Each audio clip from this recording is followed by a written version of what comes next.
বাচ্চাকে হাত দিয়ে খাওয়ানোর শুরু থেকে যেই খাবারটা সব থেকে বেশি আমাদের হেল্প করেছে সেই খাবারটা হলো পাস্তা। কারণ পাস্তা জিনিসটা এমনিতেই খুব সুন্দরভাবে হাত দিয়ে ধরা যায় এবং বাচ্চারা এই জিনিসটা খেতে অনেক বেশি আগ্রহ প্রকাশ করে। বেশিরভাগ ক্ষেত্রেই দেখা যায় বাচ্চারা সবজি খুব একটা পছন্দ করে না। এমন একটা জিনিস, এইটার মাধ্যমে আপনি বাচ্চাকে যে কোনো প্রকার সবজি এমনিতেই খাইয়ে দিতে পারবেন। আজকে আমি পাস্তা রান্নার জন্য মিষ্টি আলু আর মিষ্টি কুমড় নিয়েছি, তার সাথে অনেক ছোট ছোট পিস করা কয়টা মুরগির মাংস নিয়েছি। এখানে কিন্তু চাইলে যে কোনো রকমের সবজি নেওয়া যাবে। সবজিটাকে আমি সেদ্ধ করার কারণ হচ্ছে এই সবজিটা দিয়ে আমি একটা সস তৈরি করব, আর সেই সস দিয়েই রান্না হবে পাস্তা। প্রথমেই কিন্তু আমি পাস্তা সেদ্ধ করে তারপরে একদম সুন্দর মতো ধুয়ে নিয়েছি। মুরগির মাংসটা সেদ্ধ হওয়ার পরে আমি মুরগির মাংসটাকে এভাবে ছাড়িয়ে নিচ্ছি, আর সবজিগুলো সেদ্ধ হওয়ার পরে আমি এভাবে একটা ছাঁকনির মাধ্যমে সবজিগুলোকে কিছুটা ভর্তা ভর্তা করে নেই। মূলত এই কাজটা আপনি চাইলে ব্লেন্ডারে করতে পারেন, কারণ ব্লেন্ডারে করলে এটার টেক্সচারটা একদম সসের মতো স্মুথ হবে। কিন্তু আমি এইটা একটু শর্টকাট করার জন্য আর ব্লেন্ডারে দিব না, তাই আমি এই ছাঁকনির মাধ্যমেই করেছি। এই পাস্তাটা আমার মাঝে মাঝেই রান্না করা হয়, আর এক এক সময় এক এক রকম সবজি দিয়ে রান্না করা হয়। প্রতিটা সবজির যেহেতু আলাদা আলাদা স্বাদ আছে, তাই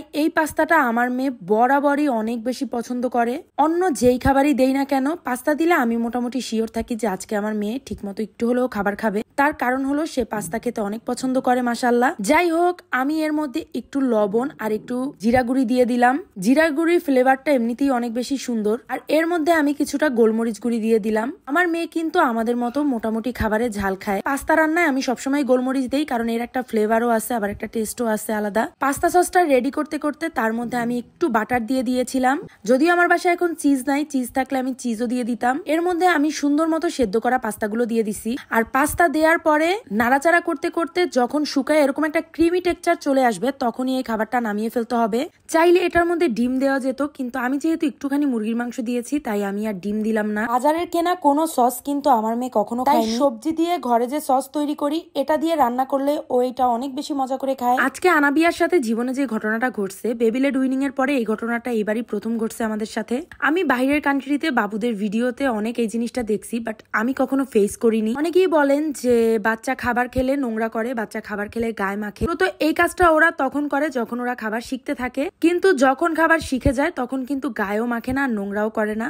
যেমন এখন আনাবিয়া মোটামুটি আলহামদুলিল্লাহ খাবার অনেকটা শিখে গেছে, তাই ও কিন্তু গায়ে অতিরিক্ত মাখামাখি ঝাঁকাঝাঁকি করে না, ওর মতো করে খাবার খায়। আজকে যে ঘটনাটা ঘটছে, ওকে খাবার দিয়ে আমরা তো আমাদের মতো খাবার খাচ্ছিলাম আর ও খাবার খাচ্ছিল, কিন্তু আজকে আমি আনাবিয়াকে খাবার দিতে একটু লেট করে ফেলেছি, আর এই দেরির ফলে আনাবিয়ার ঘুমের সময় অলরেডি পৃথিবীতে চলে আসছে। আনাবিয়া খেতে খেতে এরকম ভাবে টেবিলে ঘুমিয়ে পড়ছে, মানে হঠাৎ করে আমি ওর দিকে তাকায় দেখি ও এভাবে ঘুমিয়ে পড়ে আছে। আমার মেয়ে পাস্তা অনেক পছন্দ করে, অনেক মনোযোগ দিয়ে আজকে সে পাস্তা খাচ্ছিল, বাট পাস্তাটা সে শেষ করতে পারিনি, তার মধ্যেই সে ঘুমিয়ে পড়েছে। আনাবিয়ার ঘুম কখনোই এত গভীর না, আমি বিছানায় না যেতেও কখনোই ঘুমাইতে চায় না, তবে আজকেও এত তাড়াতাড়ি এমন ভাবে ঘুমিয়ে পড়ছে এটা আমি নিজেও বুঝতে পারিনি যে এমনটা হবে। যাই হোক, কিছু তো করার নাই, ওকে সুন্দর মতো পরিষ্কার করে বিছানায় নিয়ে শুয়ে দিলাম। এই ভিডিওটা দেখলে আপনারা একটু হলেও বুঝতে পারবেন এখন আর আনাবিয়া আগের মতো খাবার গায়ে মাখে না।